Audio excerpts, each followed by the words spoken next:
Yo, it's your boy Logos. And to be honest with you, I'm a fan of Neil deGrasse Tyson.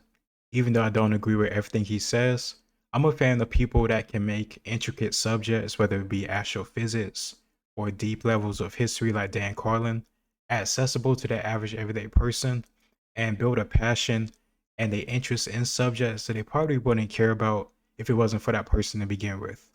I think Neil deGrasse Tyson does that when you go on podcasts and do certain interviews and give facts or information that is cool and that people really wouldn't care about or care to research deeper into if it wasn't for him introducing it to us to begin with.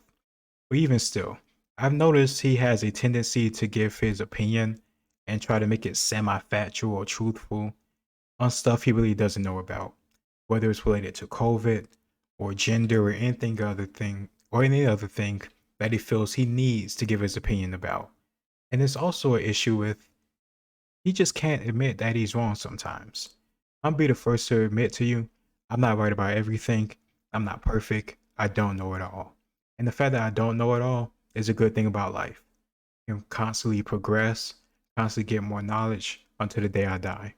Even if I study history from now until the day I die, I wouldn't even scratch the surface of all the different perspectives, facts, artifacts, or any other thing that's related to the history subject.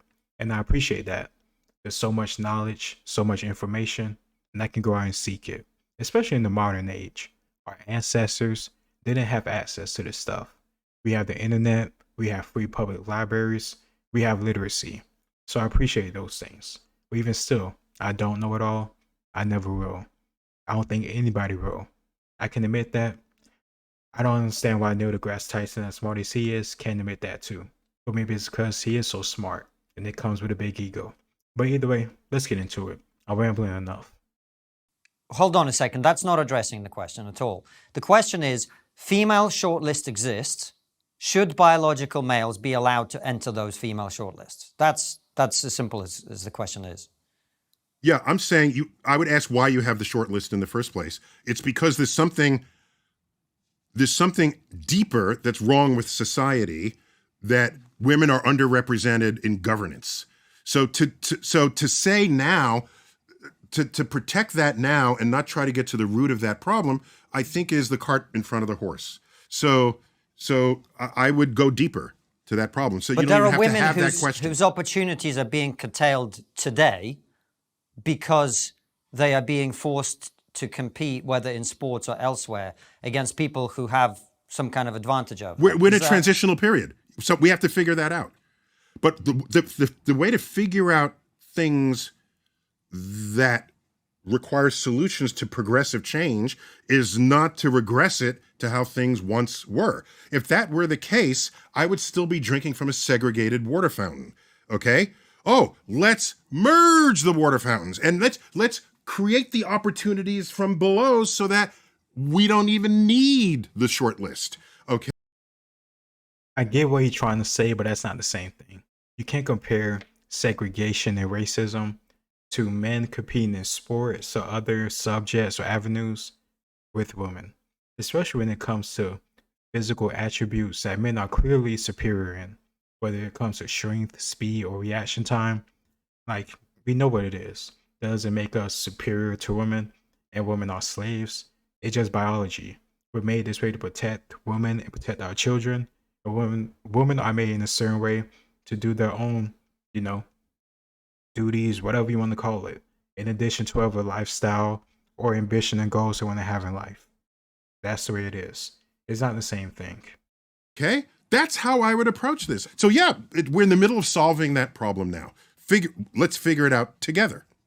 Human nature itself is malleable, and you say that Rousseau, man is born free, but everywhere he is in chains. That's the classic statement of the unconstrained vision. Would you explain that?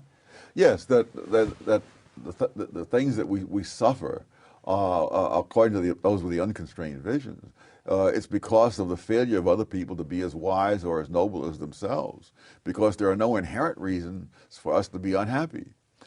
So one looks at pain and difficulty in the world and says, well, this is the way life is. We'll never eliminate it. Let's be wise and prudent and direct institutions that make life as much better as possible. That's constrained. Yes. The unconstrained vision looks at pain and suffering and says we must remake the world. There are institutions causing this pain and suffering. Oh, absolutely. I disagree with that. I think a lot. I agree with the first statement, but I disagree with the second. Trying to remake the world to in the idea of freedom, it usually more constraints.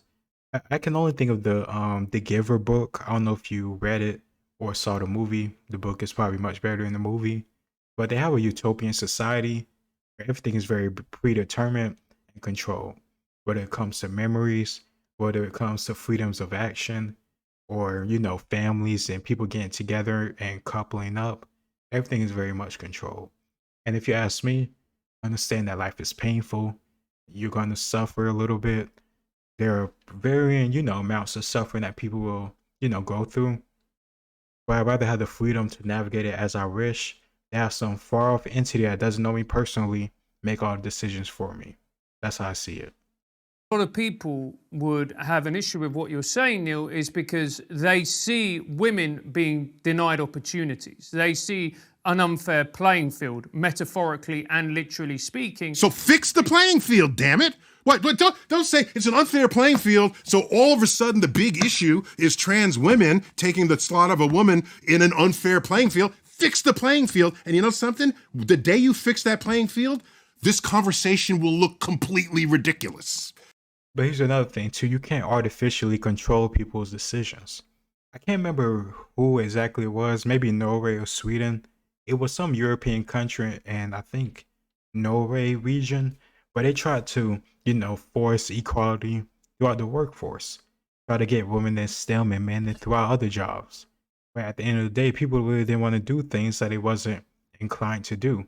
So after they got done forcing people to do certain things, it balanced itself out back to, mostly men in STEM making more money and women doing more, human interaction, less working with their hands type jobs. That doesn't make those jobs inferior. That's just what people want to do. You could say society makes it that way, but clearly not. Society tried to force people to think differently, act differently, and they didn't go along with it. Let people decide. That's what I'm trying to tell you. I suppose it would require thinking about it first of all, which is what a lot of people don't do anymore. I mean, there are people who simply react because they like the way someone sounds, and unfortunately, more and more such people vote. So it's a question of education? In one sense, yes. In another sense, no. I think before so many people went to colleges and universities, common sense was probably much more widespread. Why is that? Why is that? Why is that? We keep coming back to higher education as a kind of pollutant in the American political system. That's been a theme of our conversation. Why? What's going on? That's a tough one. That's my next book, which is about intellectuals. Oh, really? Yes. But what have you found? What conclusions have you reached so far? That all the incentives are for people who are intellectuals in the sense in which I would define the term, to venture beyond what they are competent to do. That is, we know that who's the man at MIT who's the linguist? Noam Chomsky. Oh, Noam Chomsky. We know the man is a landmark figure in the study of linguistics. Yes. But we would never have heard of him if he stuck to linguistics. True enough. We know that our wonderful colleague, Mr. Ehrlich, is Paul Ehrlich here at Stanford. Yes, has a reputation in entomology. But we would never have heard of him if he had stuck to entomology.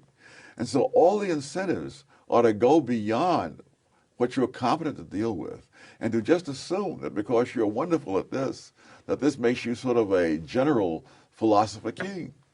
All right. Exactly. And I feel like maybe it's just me, but it's also how I get from, well, this is how Ram feels, this is how another friend of ours feel. That's how Neil deGrasse and Tyson, that's how he acts. He's an expert in astrophysics. That's what I think he talks about. Or that's what his degree in, his field of study. But he talks about, COVID or gender. He has no idea about that stuff. And then he acts so superior about it. And that's something I just can't, go along with. I appreciate his talks about science, and those are very fascinating. The show that he did about science, I catch a little bit of it, and it was very good. But when it comes to this other stuff, I don't want to hear his opinion. That's just how I feel about it. Let me know what you think in the comments down below. It's your boy Logos. Like, share, and subscribe, and I'll see you next time. Peace.